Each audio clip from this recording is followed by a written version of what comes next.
Bienvenidos, amantes de los cuentos. Esta es nuestra narración de Crónicas de la Dragonlance.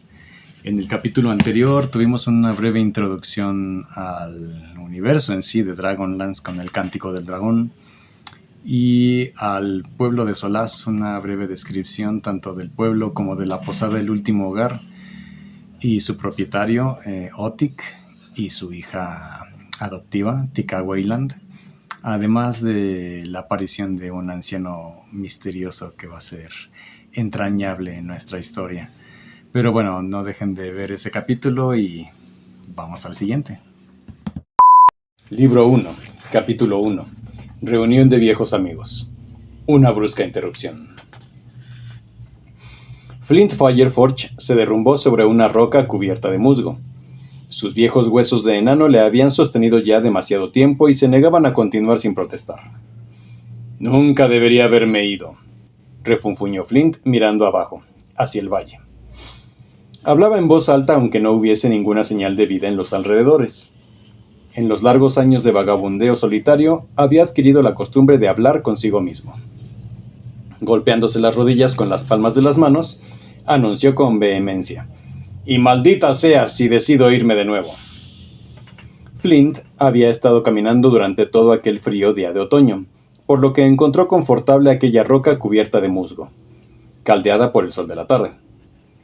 Relajándose, dejó que el calor penetrase en sus huesos, la calidez del sol y la de sus pensamientos, pues regresaba de nuevo al hogar. Miró a su alrededor, entreteniendo la mirada en aquel paisaje familiar que tanto le enorgullecía. Allá abajo, la ladera de la montaña formaba uno de los extremos de la alta cuenca de montaña alfombrada de esplendor otoñal. Los Valenwoods del valle resplandecían con los colores de la estación. Los intensos rojos y dorados se mezclaban con el púrpura que, allá lejos, teñía los picos de las Carolis. El celeste sin tacha del cielo se reproducía en las aguas del lago Crystalmere. La única señal de la existencia de Solaz eran las pequeñas columnas de humo que serpenteaban sobre los árboles. Una bruma suave y extensa inundaba el valle con el dulce aroma de las chimeneas de los hogares. Flint, una vez se hubo sentado y puesto cómodo, sacó de su bolsa un pedazo de madera y una reluciente daga. Sus manos se movían de forma inconsciente. Desde tiempos inmemoriales, su gente siempre había sentido la necesidad de moldear lo amorfo a su antojo. Él mismo, años atrás, antes de retirarse, había sido un famoso artesano del metal. Comenzó a trabajar la madera, pero sus manos se detuvieron mientras observaba, abajo en el valle, el humo que ascendía de las ocultas chimeneas. «El fuego de mi casa está apagado», dijo Flint en voz baja. Se estremeció y, enojándose consigo mismo por ponerse sentimental, comenzó a tallar la madera con furia. Refunfuñó en voz alta: «Mi casa está ahí, vacía, con el techo probablemente lleno de goteras y los muebles destrozados. Estúpida búsqueda, es la cosa más tonta que he hecho en mi vida. Después de 148 años debería haber aprendido». «Nunca aprenderás, enano», le contestó una voz distante. «Ni que llegues a vivir 248 años». Arrojando el pedazo de madera al suelo, el enano dejó la daga y posó las manos sobre su hacha mientras oteaba camino abajo. La voz le resultaba familiar. Y a pesar de ser la primera conocida que oía en mucho tiempo, no pudo identificarla.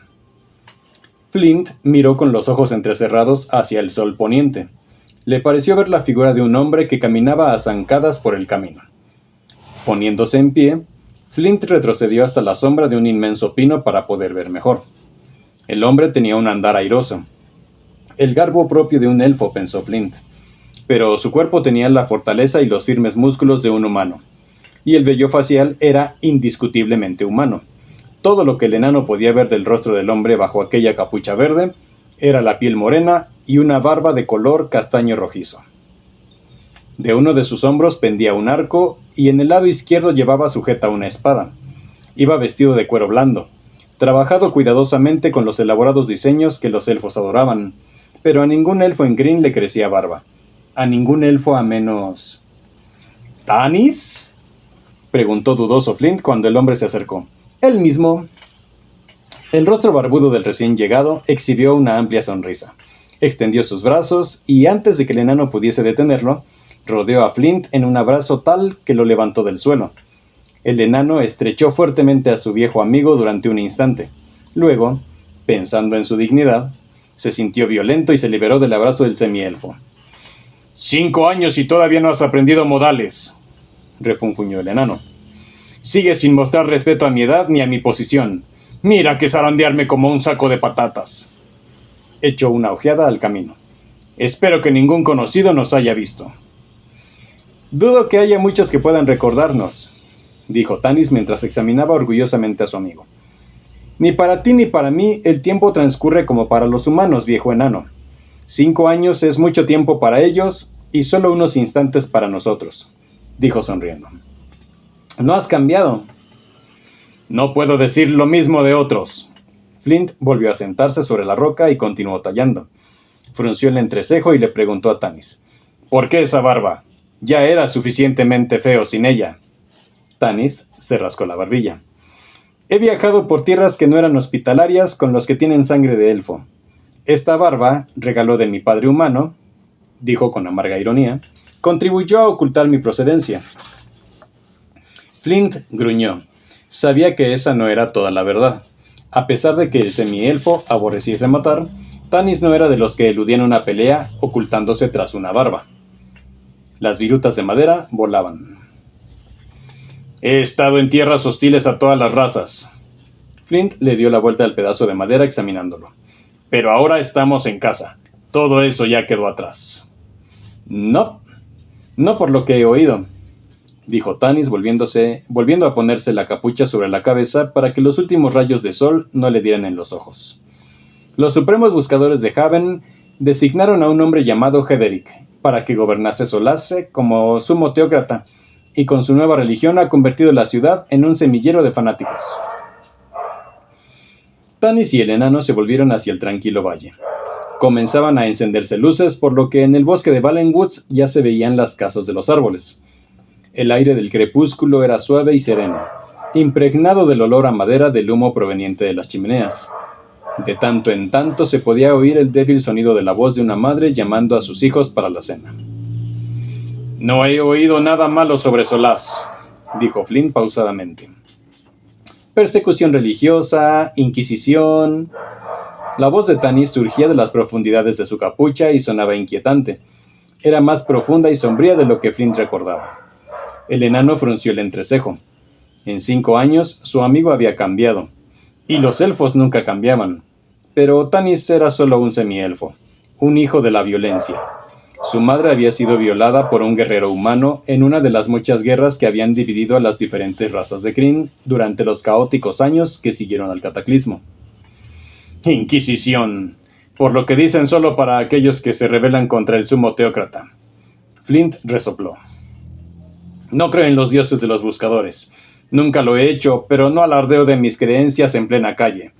Mantente callado y te dejarán en paz. Ese es mi lema. Los supremos buscadores de Haven aún son hombres sabios y virtuosos. Lo que pasa es que en Solaz, una sola manzana podrida está estropeando todo el canasto. A propósito, ¿encontraste lo que buscabas? ¿Te refieres a algún signo de la existencia de los antiguos dioses verdaderos o la paz interior? Bueno, pensaba que lo uno iba con lo otro, musitó Flint, dándole la vuelta al trozo de madera que tenía entre las manos, descontento aún con sus proporciones. ¿Vamos a quedarnos aquí toda la noche olfateando el aroma de las cocinas o vamos a ir a la ciudad a conseguir algo para cenar? Vamos, indicó Tanis. Comenzaron a caminar juntos por el sendero. Las largas zancadas de Tanis forzaban al enano a dar 2 pasos por cada uno de su amigo. Aunque habían transcurrido muchos años desde la última vez que viajaran juntos, inconscientemente Tanis aminoró el paso mientras que Flint lo aceleró. O sea, ¿que no encontraste nada?, insistió Flint. Nada.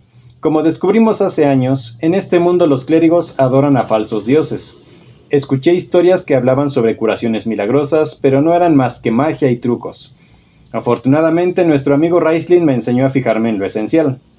Raistlin, ese mago huesudo y de rostro descolorido. Es un auténtico charlatán, siempre gimoteando y quejándose, metiendo la nariz donde no debe. Si no fuese porque su hermano gemelo lo protege, hace ya tiempo que alguien habría acabado con su magia. Tanis se alegró de que la barba ocultara su sonrisa. Creo que ese joven es mejor mago de lo que tú piensas, y debes admitir que, como yo, trabajó incansablemente para ayudar a los que habían sido engañados por los falsos clérigos. Sin duda fueron pocos los que te lo agradecieron. Muy pocos. La gente necesita creer en algo, aunque en el fondo sepan que es falso. Pero, ¿qué me cuentas de ti? ¿Cómo te fue en el viaje a la tierra de tus antepasados? Flint siguió caminando con expresión ceñuda, sin contestar. Finalmente murmuró: «No debería haber ido». Y miró a Tanis. Sus ojos casi ocultos por las blancas, gruesas y sobresalientes cejas informaron al semielfo de que ese giro en la conversación no era de su agrado. Tanis notó su mirada, pero a pesar de ello siguió preguntando: «¿Encontraste clérigos enanos? ¿Averiguaste algo acerca de las historias que nos habían contado?» «No eran verdad. Los clérigos desaparecieron hace 300 años, durante el cataclismo. Eso es lo que dicen los ancianos». «Los elfos dicen lo mismo. «Shh», dijo Tanis y levantó la mano en un gesto de advertencia. Flint se detuvo en seco. «¿Qué pasa?», susurró. Tanis señaló: «Allí, en la arboleda». Flint miró hacia los árboles al tiempo que cogía su hacha de guerra. Durante un instante los rojos rayos del sol poniente centellaron sobre un pedazo de metal que apareció en la arboleda. Tanis lo vio un segundo, dejó de verlo y luego lo vio de nuevo. En ese momento el sol desapareció y en el cielo brilló un luminoso violeta que hizo que las sombras de la noche se deslizaran sigilosamente entre los árboles del bosque. Flint miró atentamente hacia la penumbra. «No veo nada». «Yo sí lo he visto», dijo Tanis. Seguía mirando hacia el lugar donde había brillado el metal y poco a poco su vista de elfo comenzó a detectar la cálida aureola rojiza que todos los seres vivientes proyectaban y que los elfos podían percibir. «¿Quién está ahí?», gritó Tanis. Durante largo rato la única respuesta fue un horripilante sonido que hizo que al semielfo se le erizase el cabello. Era un sonido zumbante y hueco, grave al comienzo, y que poco a poco fue subiendo y subiendo hasta alcanzar un tono agudo, como un alarido quejumbroso. A medida que iba elevándose se escuchó una voz.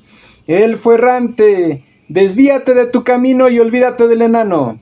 Somos los espíritus de las pobres almas que Flint Fireforge abandonó sobre el suelo de la cantina. ¿Creíste que fallecimos en el combate?»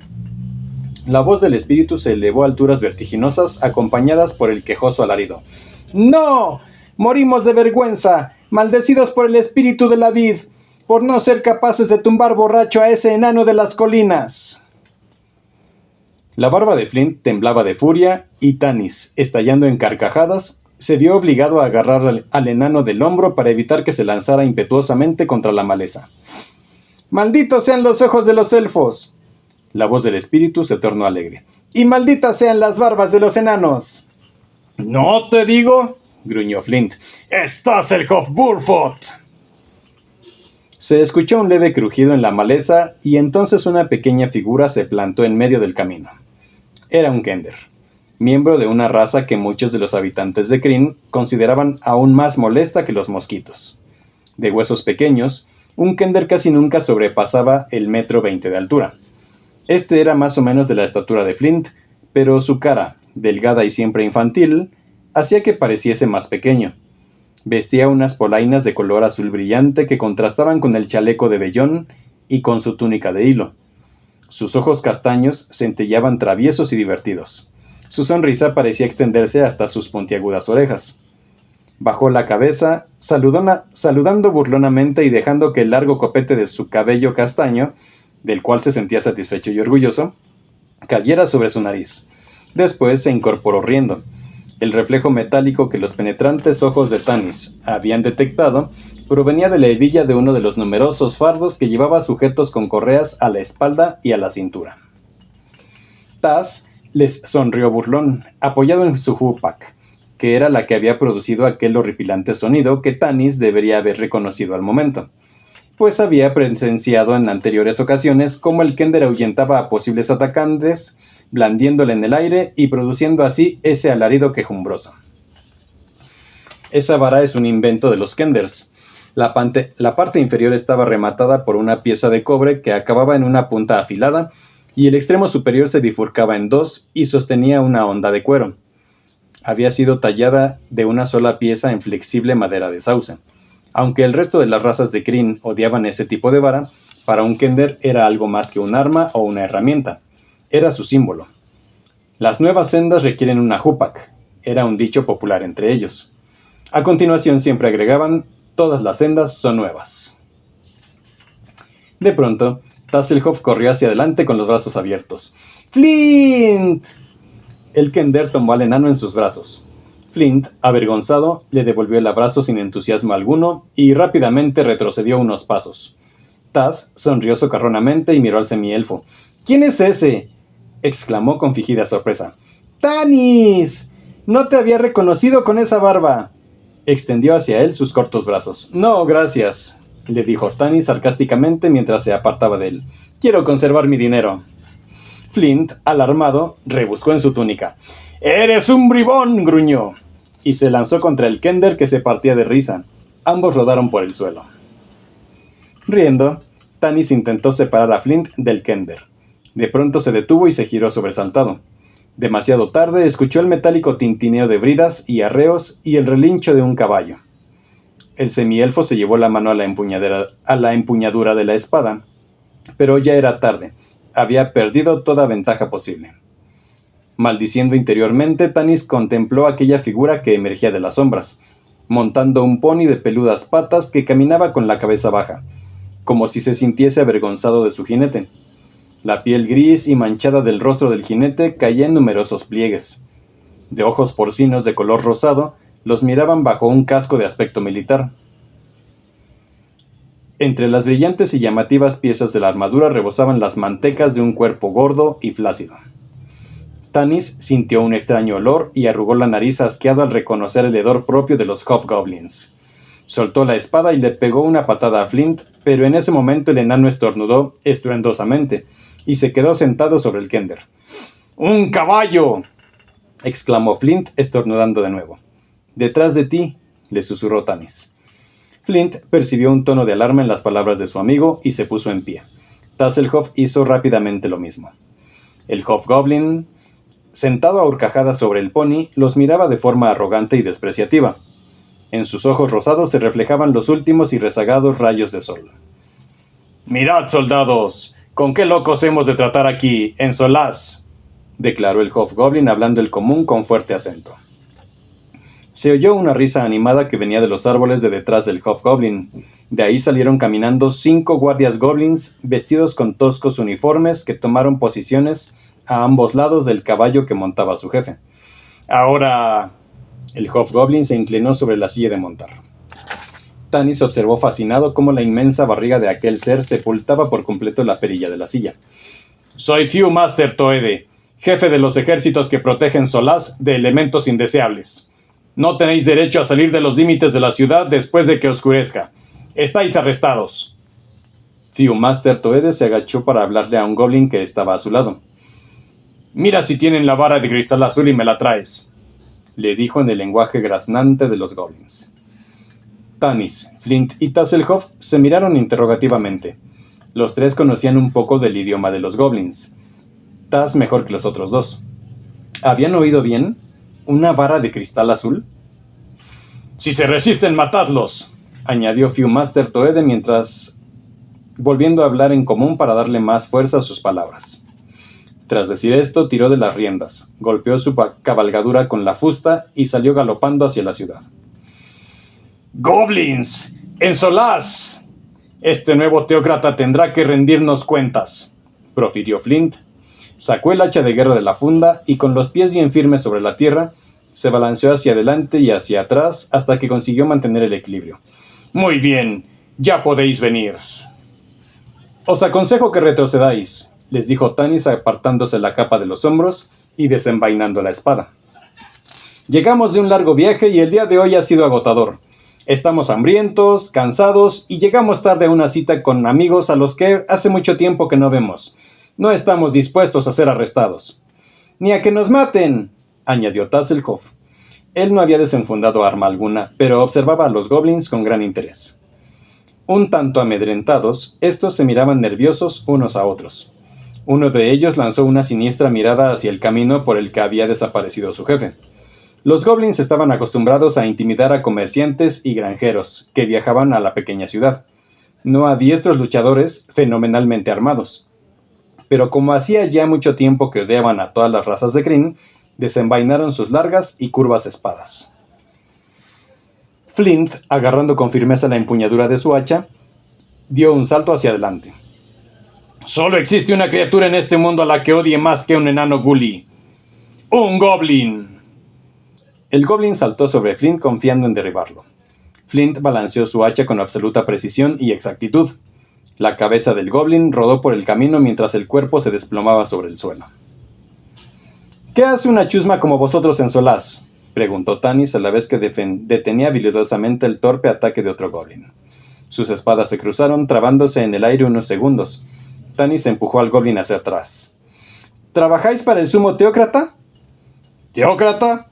El goblin gorjeó de risa. Blandiendo salvajemente su espada, le respondió: «Para ese loco, nuestro jefe Viewmaster trabaja para...». El pequeño ser se precipitó él mismo hacia la espada de Tanis. Rugiendo, cayó al suelo. «¡Maldición!», exclamó Tanis mirando con frustración al goblin muerto. «El muy idiota. No quería matarlo, tan solo averiguar quién le pagaba». «Eso lo descubrirás antes de lo que quisieras», gritó otro goblin precipitándose hacia el distraído semielfo. Tanis se giró rápidamente y lo desarmó. Le propinó una patada en el estómago y la criatura se dobló hacia adelante.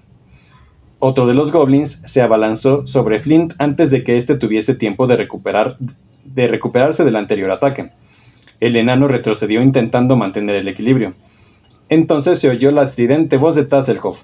«Tanis, esa escoria se vendería a cualquiera. Échales de tanto en tanto un poco de carne de perro y serán tuyos para siempre». «¿Carne de perro?», gruñó el goblin dejando a Flint y volviéndose rabioso. «¿Y qué tal un poco de carne de Kender, pequeño asqueroso?». El goblin se lanzó contra el Kender, intentando agarrarlo por el cuello con sus garras de color morado. Taz, aparentemente desarmado y sin perder en ningún momento su expresión inocente e infantil, rebuscó en su chaleco de vellón, sacó una daga y se la lanzó. Todo ello en décimas de segundo. El goblin se llevó las manos al pecho y lanzando un rugido se desplomó. Se oyó un ruido de pasos precipitados. Era la huida del último goblin que quedaba. La pelea había terminado. Tanis enfundó su espada, haciendo una mueca de asco ante la peste que despedían aquellos cuerpos. El olor le recordaba al del pescado podrido. Flint limpió las huellas de sangre negra de los goblins de la cuchilla de su hacha. Taz observó tristemente el cuerpo del goblin que había matado. Había caído cara al suelo, por lo que la daga quedaba oculta por el cuerpo. «Ahora se la saco», se ofreció Tanis disponiéndose a darle la vuelta al cadáver. «No». Taz hizo una mueca. «No la quiero. Ese olor no desaparecerá nunca, ¿sabes?». Tanis asintió. Flint enfundó de nuevo su hacha y los tres se pusieron en camino hacia la ciudad. Las luces de Solaz se hacían más brillantes a medida que la noche avanzaba. El olor a madera quemada que flotaba en el aire fresco de la noche hacía pensar en comida, calor y seguridad. Los compañeros apresuraron el paso. Durante un rato ninguno habló, pues los tres escuchaban en su mente el eco de las palabras de Flint. «Goblins, en Solaz». No obstante, al final, el incorregible Kender dio entre dientes. Además, esa daga era de Flint. Hemos llegado al final de otro capítulo. Muchísimas gracias por escucharme. No olviden dejar su like, comentar y compartir para que podamos seguir creciendo. Yo soy Eduardo Vital y esto es A Viva Voz. Nos leemos la próxima.